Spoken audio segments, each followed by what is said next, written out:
সরকারের যদি লোকানোর কিছু না থাকে আর সরকার যদি ভয় না পায় তাহলে আলোচনা কেন আপনারা এড়িয়ে যাচ্ছেন? আমরা চাই হাউস চলুক, বিজেপি চায় না হাউস চলুক, বিজেপির কাছে জবাব নেই, উত্তর নেই, সেই কারণে ওরা এড়িয়ে যাচ্ছে। লিডার হওয়ার পর আজকে প্রথম স্পিকার সামনে আমার কার্ডসি মিটিং ছিল, একটা ইন্টিমেশন আমার জমা দেওয়ার ছিল, সেই ইন্টিমেশনটা আমি জমা দিয়েছি। উনি আমাকে শুভেচ্ছা জানিয়েছে, আমি আমার শুভেচ্ছা ওনাকে জানিয়েছি। পুরোপুরি সৌজন্য সাক্ষাৎ ছিল, এর বাইরে কিছু নয়। আজকে নৈশভ হয়ে যাচ্ছেন, রাহুল গান্ধী আপনাকে ফোন করেছিলেন? হ্যাঁ, আমি যাব।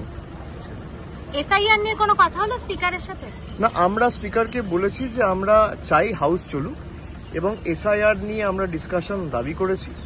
আমাদের এমপিরা গত 3 দিন ধরে, ইনফ্যাক্ট 4-5 দিন হয়ে গেল, 3 দিনের বেশি হয়ে গেছে, কন্টিনিউয়াস অ্যাডজার্নমেন্ট মোশন দিয়েছে, আলোচনা চেয়েছে, কেন্দ্রীয় সরকার অ্যালাউ করছে না। স্পিকারকে বলেছি আপনি দরকার হলে সরকারের সাথে কথা বলে এসআইআর নিয়ে আলোচনা দিন। সরকারের যদি লোকানোর কিছু না থাকে আর সরকার যদি ভয় না পায় তাহলে আলোচনা কেন আপনারা এড়িয়ে যাচ্ছেন? আমরা চাই হাউস চলুক, বিজেপি চায় না হাউস চলুক, বিজেপির কাছে জবাব নেই, উত্তর নেই, সেই কারণে ওরা এড়িয়ে যাচ্ছে।